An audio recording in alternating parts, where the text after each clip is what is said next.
But Mumbai and Delhi is something, for some reason, there are very few percentage of Mumbai and Bombay are there in me. So most of it is very Bihari. Galib ने कहा है कि बाजी चाय इरफाल है दुनिया मेरे आगे, होता है शब रोज़ तमाशा मेरे आगे. तो मतलब बच्चों के खेलने का मैदान है ये दुनिया, और मेरे सामने रोज़ तमाशा हो रहा है और मैं देख रहा हूँ. I am an observer. आप जो देख रहे हैं ये सब जो जर्नलिस्ट हैं, these are people who are hardwired to be skeptical, to ask questions. पर इस वक्त they are all overawed by you, by your talent. Thank you. And so सबसे पहले thank you for your movies, thank you for your talent. Oh, thank you. Thank God. So you're much awarded. You've got 4 national awards. You're also a Padma Shri. But for us, what stays with us, what of Manoj Bajpayee is Bhiku Matre from Satyab. There is Sardar Khan from Gangs of Wasipur. There is Professor Cyrus from Aligarh.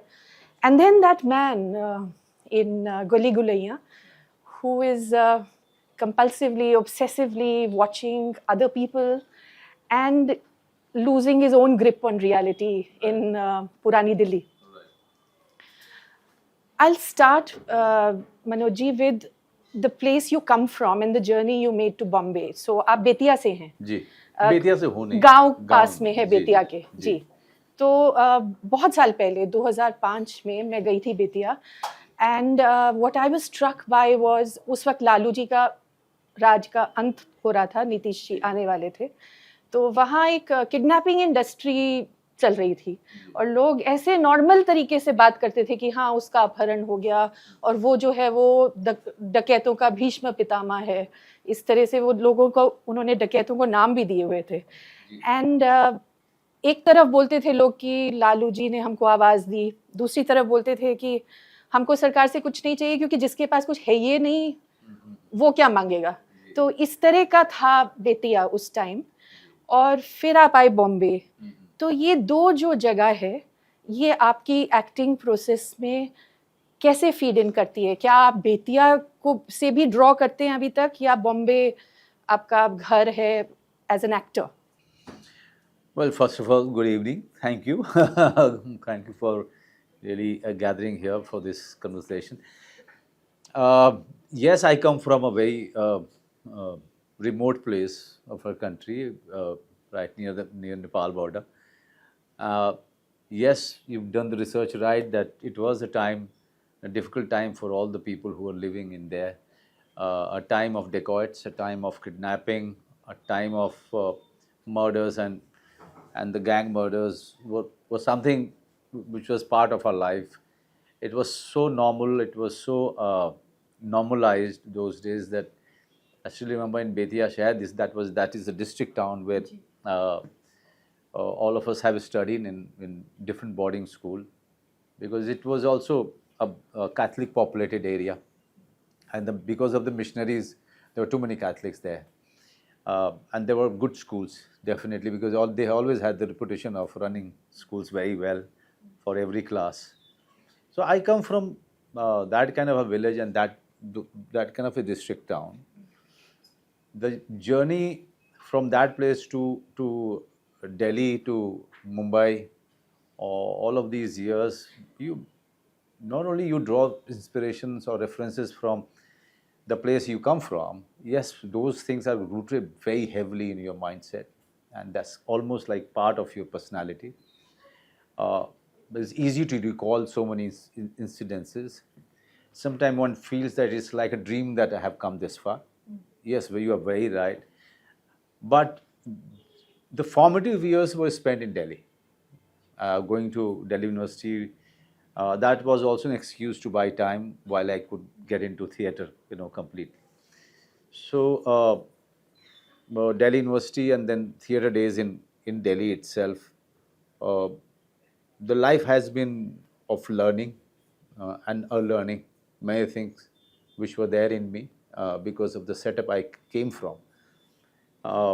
Also learning the ways of the metropolitan was also a part of routine every day, inculcating the habits of extensive reading, and meeting people and educating yourself. Part of the skill that I was learning, English was one of them. Uh, because I came from a Bhojpuri area and we studied in Hindi medium, but Hindi was mostly with Bhojpuri twang, right? Even our teachers who were teaching Hindi, they could not pronounce sh, sh. You know, it was always s for them. So it was so. The Hindi was very difficult when we were. Hindi was as a subject was very difficult to score for me. For some reason, I was very good in Sanskrit. I was very good in English, but English was just one subject, like physics, like mathematics.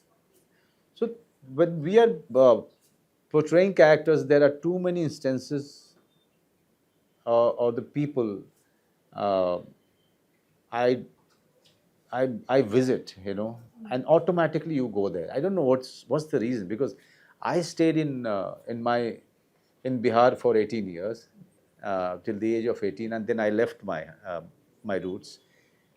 And in Bombay, I'm like 30 years now. So, but Mumbai and Delhi is something for some reason there are very few percentage of Mumbai and Bombay are there in me. So most of it is very Bihari. I still don't know the reason, because the most of the time I've spent it was in Delhi or mostly in Mumbai. But for references, I always go back to my roots. When I was playing Biku Mahatrin, and I hardly knew any mafia guy from Mumbai, so I got all my references from Betia, Bahubalis, or the local young mafias, you know, roaming around freely. Okay, very stylish. I know one of them was a Jitendra. Was there one that you modeled Biku Matre on? His shirt. Okay, so the shirt I bought for Biku Matre is the colorful shirt that came from a guy who was quite a dreaded one in Betia, and he was a good-looking guy, and he was Jitendra fan. So he used to wear all white shoes, even white trouser, and bobby print shirts, white shirts. So the shirt reference came from there. So for some reason, I keep going back to Bihar for all the references, even for and mostly these are all emotional references, because I firmly believe that the human beings from here to Boston, all of them are same. You know, it's just the language that changes, a city changes. There are some difference in culture, but mostly the make of human being is the same,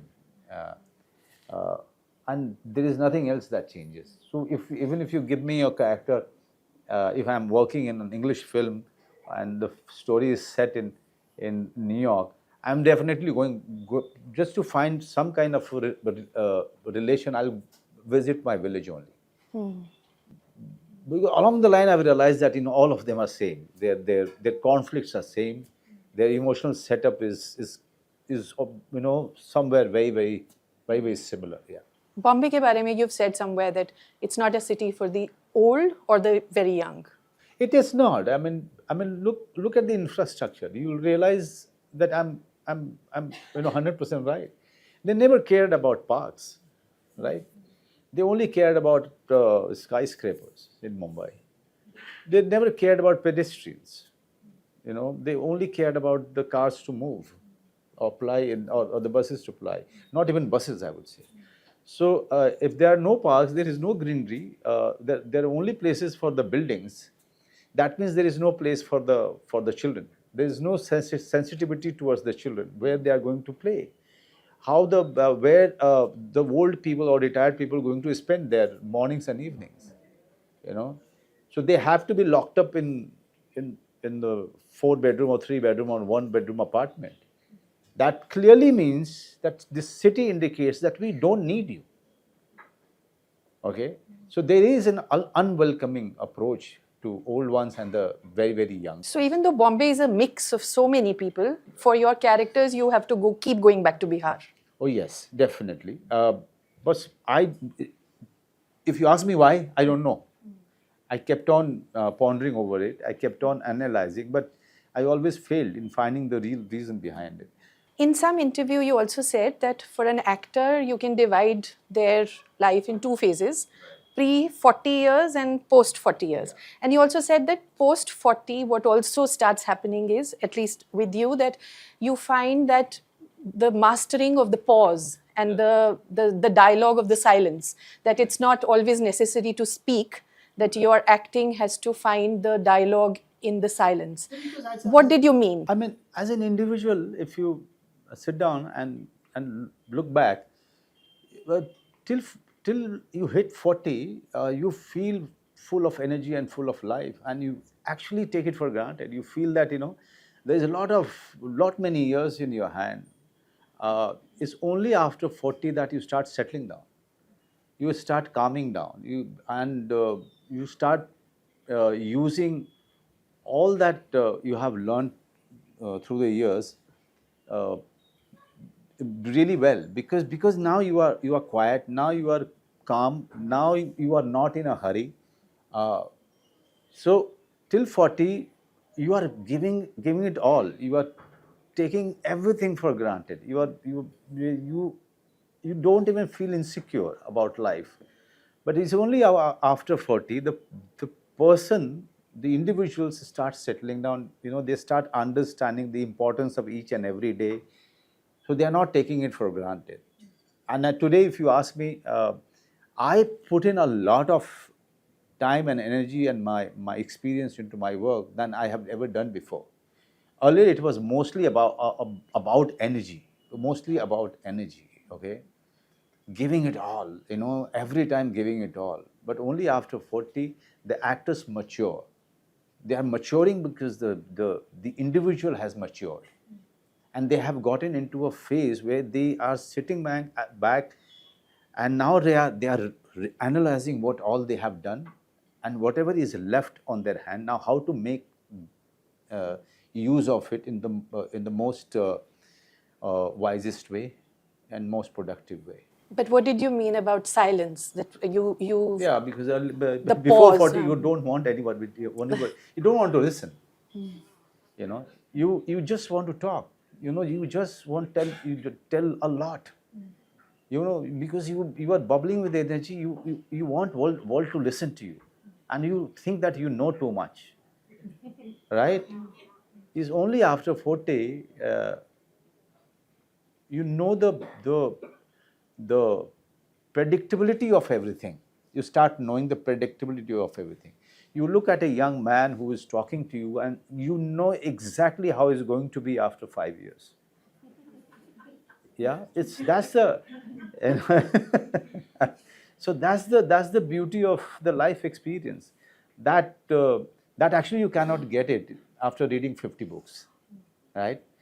So there are many people that you meet in the villages. They are far more intelligent. Their EQ and IQ is far bigger than anybody who has been a voracious reader and who has lived, say, 30 years in an urban life.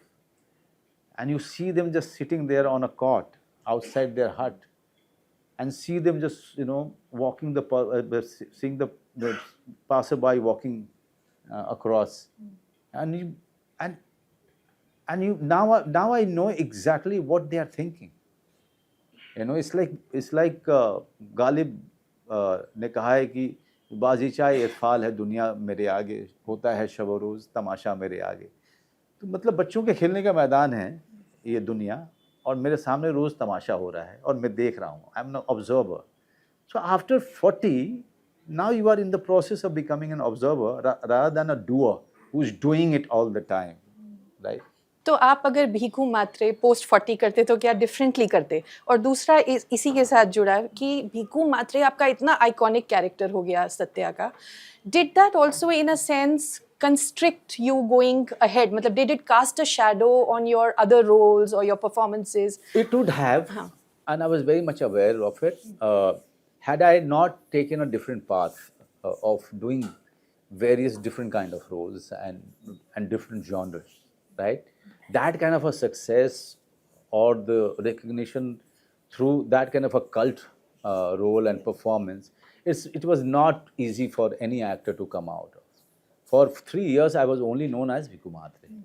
It's only after Satya, Shul and Kaun and Aks and Zubeda, mostly Zubeda, that people started, separating actor from the character. That happened because of my constant, search for different kind of films and completely opposite roles that I have done. And to my luck, all of those roles become quite memorable. Yeah, so but post 40, would you have done Bhiku Matre differently? Craft-wise, maybe, but Bhiku Mhatre in that age group required that kind of an energy. Yeah, maybe I would not be able to do it that well now, because the energy of that I was in, I had those days. I don't have it. I mean, my bones are cracking, most of the time. I'm always very careful, jumping around on if I have to do it on this. उसमें तो in the dance scene. आपने किया इतना. So yeah, I mean, every age has its own beauty, but as far as actors are concerned, they only mature after 40. And I read somewhere you like to dance. I mean, I'm not Hrithik Roshan, but I express as good as any one of these guys, that they will express after 2 drinks.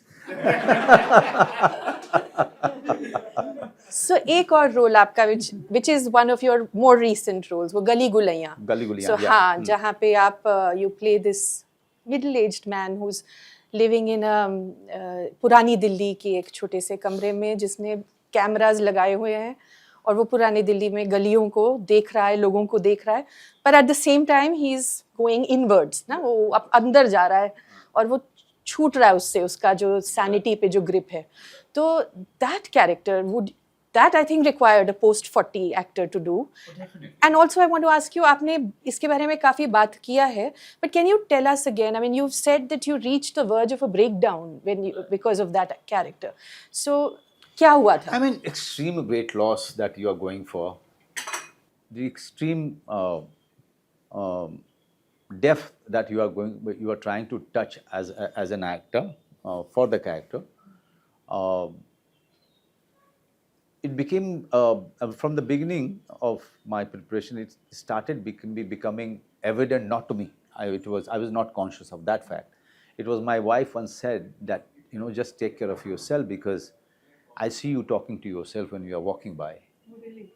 So I didn't take it that seriously. It's only on the 29th day of the shoot that I started hearing whistle in my right ear or left ear, I don't remember.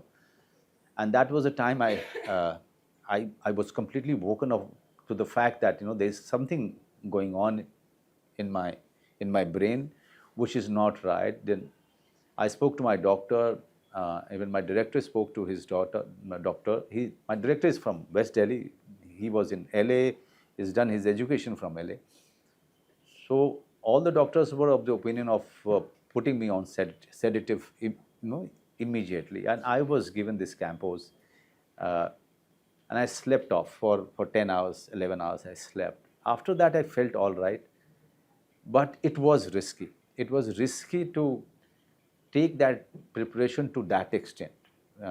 And it has happened to me. It has happened to few of the actors in the past in our country, and many actors in Hollywood, that even weight loss, they go to the extent of really losing their life. Like one of them was Christian Bale in Machinist, and many of them, like De Niro has done it. But now I think it has become very scientific. I just hope so. But we go extra mile in achieving the character physically and internally. But there are two ways of approaching a role. One is what you do, what you did in Gali Gulaiya. You immerse yourself and you reach a point of breakdown. But the other is where you retain your equanimity, you retain your balance as... You can't do it. I have done many roles where I retain my equanimity, as you were saying. But there is a certain portion What's of the me difference? who Is it like, the character that defines this approach, or is it it's that always as an actor you decide? it's always the characters. Look, I mean, Gali Guliya will fail if the character's restlessness and the breakdown is not seen in the eyes of the actor. Eyes don't lie, and camera has this ability to catch those eyes very, very clearly. You know, camera can catch those lies, you know, in actor's eyes. And I wanted to achieve the character's mental state in his eyes. The same thing is in Dispatch. The Kanu Behel here, more than me, Kanu Behel, who's a taskmaster. He has a process of workshop. The workshop is very tedious, exhausting to the point of breakdown. Uh, I have seen many of the actors, really going through the workshop inside, and I'm preparing outside, and suddenly I saw those actors coming out, really breaking down badly. So that's Kanu Behel's process. So he takes you there before the film starts. So you don't have to go on the set then start preparing. Like he wants 2 months of extensive workshop before he really starts the shooting. When you will see the film, you realize that it was hard because of the kind of workshop that he conducts before every film of his, and more so for this film. And also you will see the eyes of the actors in this one.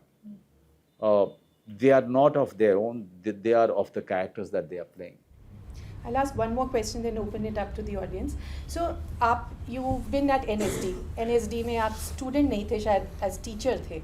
But you've done Barry John के साथ workshops. अच्छा, मैं NSD से 3-4 बार reject हुआ हूँ। जी। तो जी। मैंने theatre किया है बाहर में, बहुत सारे थिएटर किए।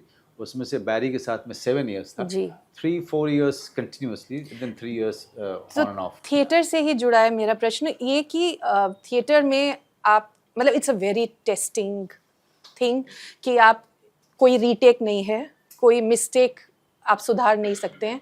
It's right there and you have to be there, be present.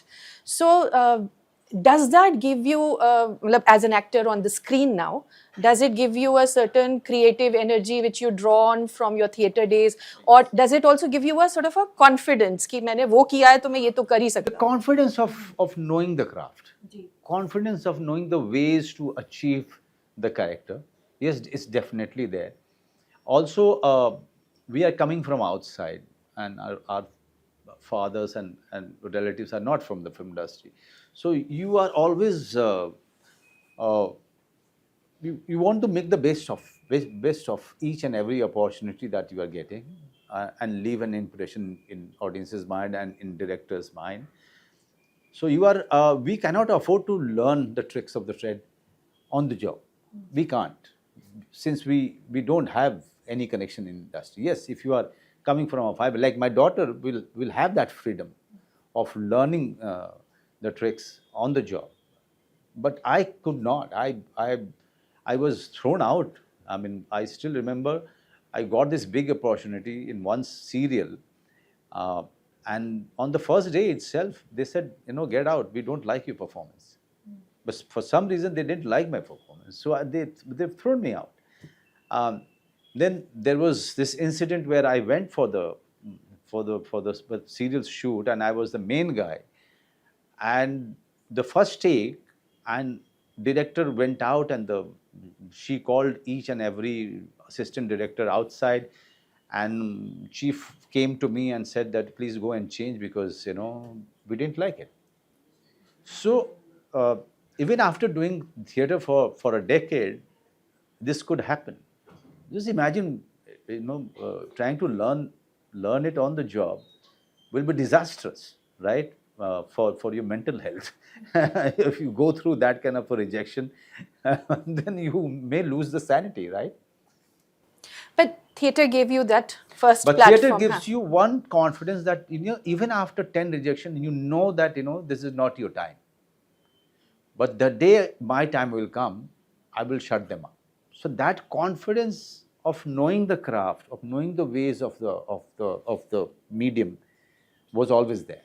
So theatre gave you that platform, Yes. it gave you the confidence, but you never went back to theatre. I didn't go back to theatre for one reason, that when I shifted to Mumbai, there was this very focused mind which kept on telling me that you are here for for certain job, just do that. Then we have done theatre, that's enough.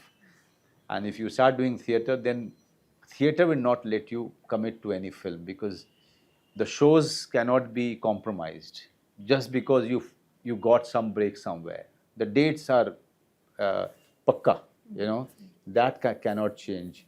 So I said, let me keep everything open to opportunities. And now I'm too busy to go back to theatre. I want to. I must admit this to you, that I want to go back to theatre, and I know that this will happen very soon.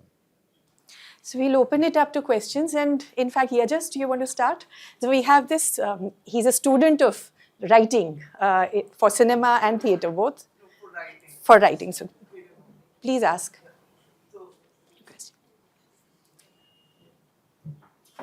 So, sir, like मेको पूछना था, like there are two schools of acting which I've been acquainted with. One is like एक Lee Strasberg का the method है, which wherein you derive a lot from your own personal experiences and imbibe it into the character.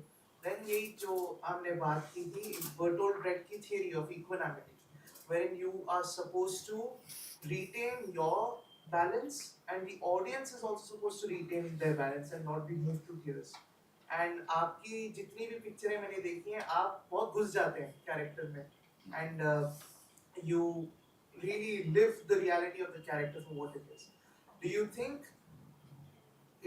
would you endorse it for younger actors जो जब बॉम्बे आते हैं, they have so many external pressures of the industry itself which is already taking a toll on them.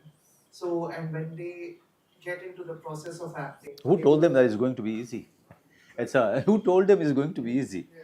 So if I have to answer your question, the Bertolt Brecht never said that you become a lazy guy and not work on it, right? Strasberg has derived all his principles from Stanislavski, okay?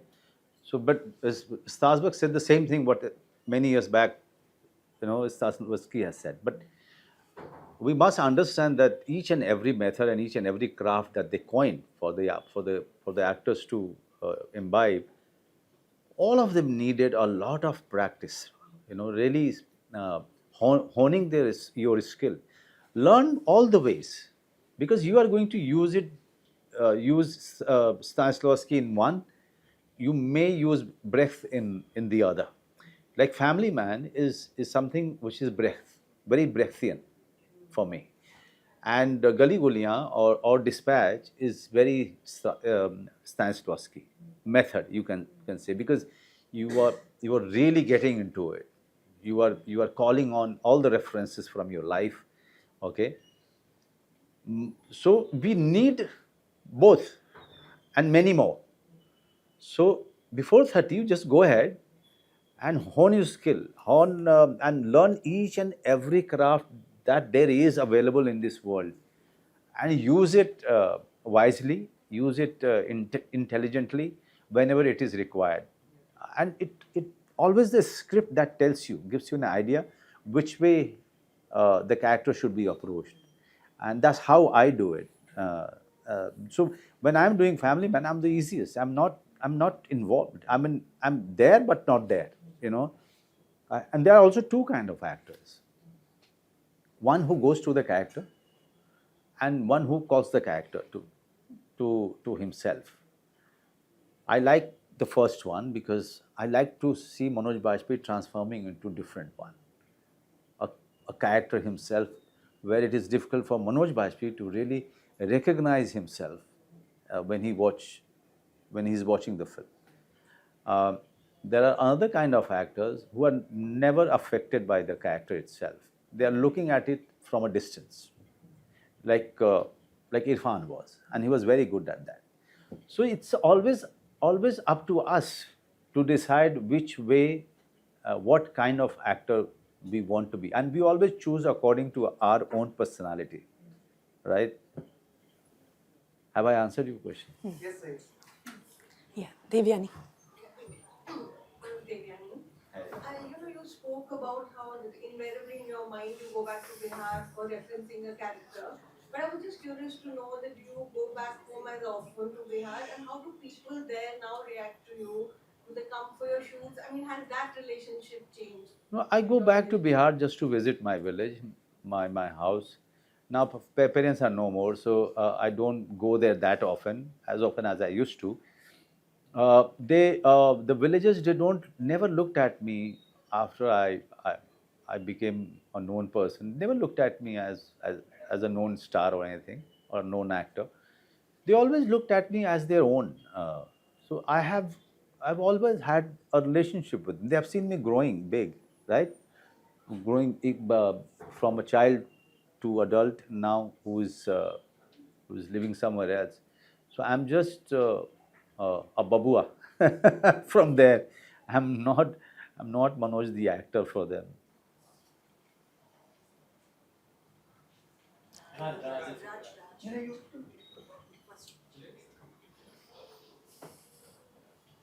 No, I'm going to sort of use a line which you told us during COVID. You had a chat with us at the Indian Express. Okay. Um, and so I'll come to that line, but I wanted you to reflect on, and I'm giving my age away in this, seeing a film in a dark cinema hall with a stranger next to you and the star on the screen. And you said that the star was someone more larger than life because you looked up at him at a large on the large screen. Right. And now you look down on the star in a small screen. Right. So for you as an actor, one, does this streaming, uh, uh, you know, 6 episodes rather than the 1.5 hour film, what does that mean to you, number one? And number two, so now who's a star in this new definition of cinema? When more and more people are watching a film on their phones, on the seat in the aeroplane, and not that big cinema hall, how have you seen this change as an actor? Because the stars have changed, the genre has changed.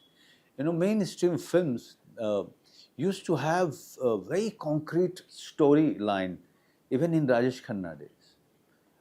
I mean, if you name 5 Rajesh Khanna films right now, all of them were directed by the greats of Hindi cinema, and all of them had great songs and the great music directors. What a storyline! I would love to be part of it, but at the same time, since it was played on the big screen, they all looked larger than life. Even the character actors, all of them were larger than life, and there was a mystery element about all the stars. I mean, you could hardly see them in real life. They were all into their homes and leading a very private life, because there was no intervention of social media. There was no intervention of paparazzi culture. They were not available at all. So there was always a mystery behind them. But with time and with the advent of technology and the rapid evolution of technology, the mystery went away. And now look at the endorsements. I mean, since 2 decades, 2.5 decades, every second product is endorsed by an actor, right? So he is everywhere. Earlier on television, now on a bigger screen of OTT, or they are available on mobile phones, to the common denominator. So, but one thing has not changed. Rajesh Khanna or Mr. Amitabh Bachchan were organic superstars. But now superstars are also created through the social media PR. It's PR driven completely, and whoever is good at it, who has had the deep pocket, they are creating a hype around them. But the real stardom lasted only till few years. I mean, till the time technology became such a big thing. Now it's every 5 months is changing, right? The one thing will always survive is the story.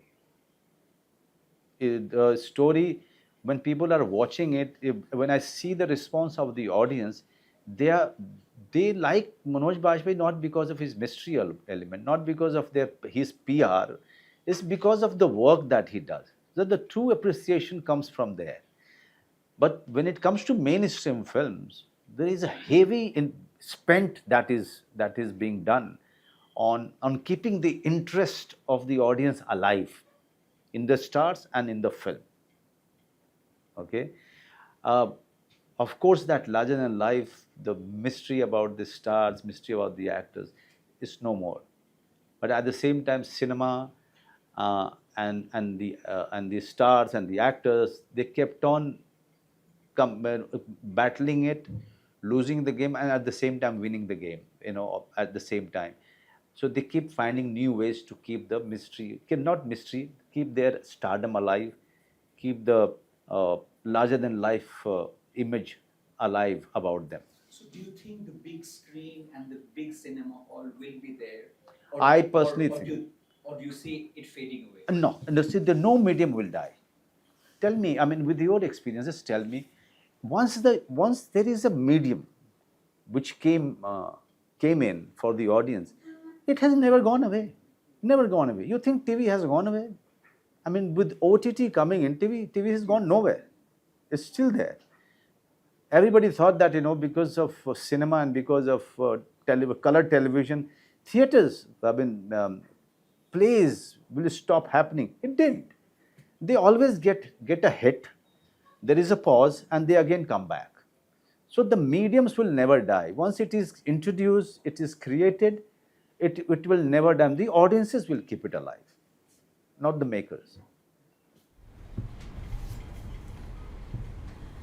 My question to you is, you have played very, very landmark characters, and a little bit of them probably stays behind in your head, and they probably collide with each other when you least expect them to. So how do you, wipe the memory of characters that you are known for and you are constantly reminded about? Isn't it impossible? That's the downside of being an actor. And that is something you cannot help it. I have not been chasing stardom ever. I have only been chasing good roles and great roles, because there was always a sense of achievement when I played them well, right? So when you are so immersed and so invested in character playing, you may outwardly moved on. I mean, you may have moved on, but the characters, you cannot be sure of one thing, that it has gone away. Subconsciously, they are there, okay? And I have come to terms with it. They are there, they are colliding with each other. I think it's also the reason that, the actors like me, they try to find a quiet time. They try to go away to some unknown place, and they become reclusive. I think it's only because of that. It's only because of that collision. But that's the downside of, and so that is something I can't help it, because I enjoy playing characters so much that I give it all. Those bruises of each and every character is there. I know it's there. But how can I save myself, protect myself? I can't. I don't know any other way to play those characters. Okay, and also since you mentioned NSD and your rejection, every day, a lot of NSD students are auditioning for TV studios like Balaji. They are dying to get a small break in the television industry. So do you feel that real talent somehow is getting diverted into smaller persons and are not finding the right funnel or the right channel to get the roles that you are getting now? I'm getting now. There are a lot of options on the OTT. Look, I mean, I'm getting. It's not been an easy ride, right? It's been a survival game. Sometimes you get a good role. Most of the time you don't, when you are, in the initial phase of your of you fighting it out, okay? Um, but you just have to uh, keep working, keep having experience of working in front of the camera, train yourself as a cinema actor, and then no role is a small role, no role is a bad role, okay? This is all going to count. The only thing that they have to keep in their mind that the money that is getting in should be a reason uh, to stop them from seeking more better roles, right? That is very important. Manoj ji मेरा question ये है कि पहले से debate हो रहा है जी। कि whether films should be only for entertainment or whether actors or films have also a role in shaping opinions, be political. Do you think taking a role is also a political act, or you think that actors should be only entertainers? Actually, I will answer it differently, okay? Because cinema is not only for entertainment. Cinema is also medium of art, right? Where I get a chance to express myself, where I get a chance to put out a story where I'm not consciously I'm trying to drive a message to the people. But each and every individual in the auditorium who is watching it or on OTT, it's up to them what to take from a good story and what not to take, right? This is what a good story does. A good story also instigates a good conversation, and that is our job, to tell a good story. If evoking a good conversation after the film or after the story is over, then it's all the better. But taking sides as a storyteller is something I don't think will help you in remaining just a director. Then you will become a political director, political actor, and that is not my job. I'm not good at that. I'm good at observing, listening to both the sides, and telling a story. For me, story is far more important than any side. And let people of different opinions who are watching my film find their own message, find their own points, and go home. That is a better situation, and that is a better purpose of cinema. But I've seen recently in America also, otherwise also, actors also take political stances. They also, You can't compare two countries, right? Ninth Amendment is something you don't have it, right? So you really can't. Uh, you don't have. You can't compare two countries. Even in our country, many actors have openly taken their sides. I have a different opinion about it. If you ask me, are you political? Yes, I'm political because I'm politically aware. Yes, I'm political because my household, each and every grocery shopping that I do is impacted by all the policies, right? So all of us are impacted by and affected by each and every political decisions and policies. But I'm a aware human being, aware film actor. I'm aware because when I'm going to tell a story, I'm going to play a role, I'll play it well because I'm aware, because I think, because I read, because I analyze. That is very important for each and every actor or director. To understand the society you are living in, to understand the politics of the world and your nation, to tell your story better. last question. Films are also used in propaganda. Our films Every also, government does it. Our films also have stereotyping. Huh? Stereotyping बहुत है. हाँ. You did one, Family Man में it was very clear stereotyping. Muslims are terrorists, Christians are promiscuous. This is everywhere in Bollywood. Actually, you have not, then you don't remember the first season. Please visit it, revisit again. I will not go on about it, but please watch first season.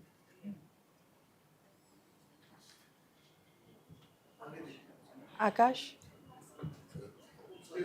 Scorsese has said it famously about Marvel movies. और अभी आजकल यहाँ पे we are getting a sense now that the big spectacle film is the cinema hall film. Right. That the business is moving that way. Yeah. Whereas creativity or more story driven, even a show like Family Man, let's say, script driven in a lot of ways, a lot of writer driven, as we like to think.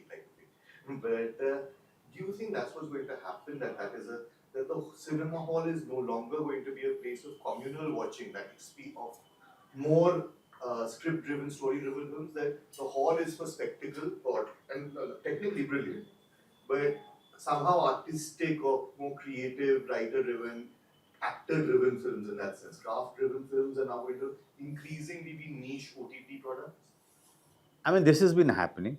What you're saying is something which has been happening for a few years, but I can't say that it is going to remain like that, because Marvel films are not doing well for lately.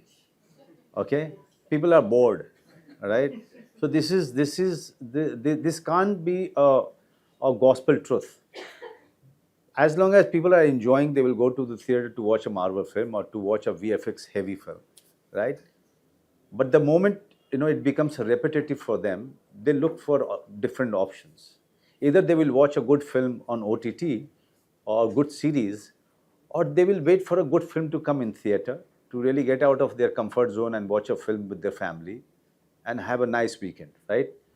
So this is just a phase that we are in. There's a lot of churning going on, and there will be a time when things will be different. आपने जब अपना career शुरू किया था तो the first major credit that you got was for Mighty Queen, and it was a controversial film. Censors were also crosshairs में था censors के. तो आपके जितना करियर रहा है अभी तक, तो आर्टिस्टिक फ्रीडम और लैंडस्केप का अभी आपके अनुभव में क्या बदलाव आया है in terms of how the audience perceive controversial films and how the administration behaves with them, deals with them? Can you come again? Because I didn't get this question. मैंने कहा कि आपका जो फर्स्ट फिल्म था, जो आपका first major credit था, that went into legal problem, yeah. Right. तो you have also seen those kind of issues right from the beginning. Right. तो आपका जो कार्यकाल रहा है, करियर रहा है, उसमें आपने जो changes देखे हैं अभी, तो has the audience become more open to these kinds of controversial films as the administration? अभी काफी नहीं, जनरली वर्ल्ड वाइज आप देखिए तो लोग जो हैं अब ज़्यादा ऑफेंड हो रहे हैं, वो दोनों साइड के अब ज़्यादा ऑफेंड हो रहे हैं. वो पहले थोड़े से ऑफेंड होते थे, अभी कुछ ज़्यादा ऑफेंड होते हैं. और अभी वो ज़्यादा इसलिए भी दिखता है कि कोई भी कहीं से बैठा हुआ अपना ऑफेंस जो है ट्विटर पे डाल देता है. तो हमको लगता है कि कुछ ज़्यादा ही पॉपुलेशन जो है ऑफेंड हो रही है. But we are in that time where people are become very sensitive. I think it is reflecting in everything in the world. I mean, look at the wokeism, kind of wokeism that we are facing today. Look at the way people are attacking each other. Today you are in my company, in this, we are having a party, and we both of us are on one side. We are having this argument with another bunch of people, and suddenly people come to know that Manoj and him, they had a major fight after the people were gone. So we are in that time that the people are in conflict with each other for the reason which is completely ambiguous. They're just angry. They're just upset. This is my observation about the world and the society largely that we are living in at this point of time. Sir, from the mid-80s to the almost mid-2000s, there was a sort of a subgenre of Bollywood. You had a lot of gangster films. There was Dayavan, which was competing for linguistic space. When Satya came, until 2005, you had these films which accompanied the company Satya. Now, after Rasipur, I think there's been no attempt after Rasipur to actually sort of capture that sort of that subgenre, that underbelly of the underworld. So do you think that is because of lack of faces who can fit that profile, or lack of storytellers, directors who actually want to sort of do that? I mean, this has been the ways of the industry. That one thing becomes successful, and then suddenly you see hordes of filmmakers making the same thing. So there was a time when Gangs of Satya happened, and suddenly every second filmmaker was coming to me for a similar kind of role or for a similar kind of world, right? Um, this is this also says that we as an industry, most of us are lazy, don't want to work very hard on it. We try to find a formula, everything, because there are producers who are putting in money, so they want a sure shot formula which can guarantee a good return, right? So like now, every second or third filmmaker today in the industry is writing or making horror comedy. And there is Munjia, which was a small film and became successful. Then Istri 1 and 2 became such super success. Then 1 or 2 South Indian horror comedy. So everyone who is coming to me, every second, third person is coming to me with horror comedy. So this has been the trend in Indian film industry, that we somehow really don't want to make an effort to write something so original that everyone would love it. But there are few filmmakers who are quite amazing, quite genius. Like Gangs of Wasipur was written by the same guy who has written Satya, right? But both of them were about violence, about mafias, but of different kind, different world, different conflict, different kind of relationship, right? So I think we should give it to the filmmakers who is in this kind of a industry, who've been doing well, who've been still trying to break the limitations and trying to create something new.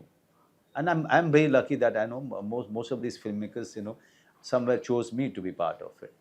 Like Kanu Bahal is the director, Ram Reddy, Kanu Bahal, whose film Dispatch is coming. Or there was Shish Makhija, who made Bhosle and Joram with me. I can, with all surety say that, they are the directors of tomorrow. They are the original thinkers. They are the original storytellers. They are going to create a world of creativity that is lacking today. And last question to the audience. He has to go. I just wanted to ask you, you spoke about how Irfan Khan and your method of acting, for example, was very different, and that you were drawn into the character and he drew the character to himself. What exactly does that mean? Can you explain it? Yeah, with maybe examples Yeah, of. some examples. Yeah. And then, second question, if you have the time, what do you think happened to Ram Gopal Verma? The good news is that he's going to make his next with me. So we are trying to find some window of dates to start the film. No, he's not on the run. It's just that he was taking a long break, where he was chilling out. We all envied him in the manner he chilled out. Look, I take a role and try to really change it completely. I change myself according to the role. Irfan has given a different interpretation to it.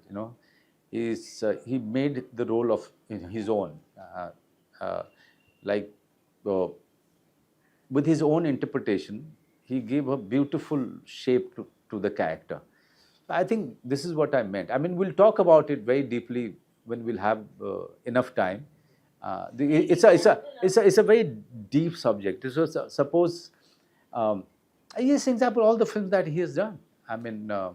Look at Pan Singh Tomar, which are the performances that I loved of him. Pan Singh Tomar was a brilliant performance.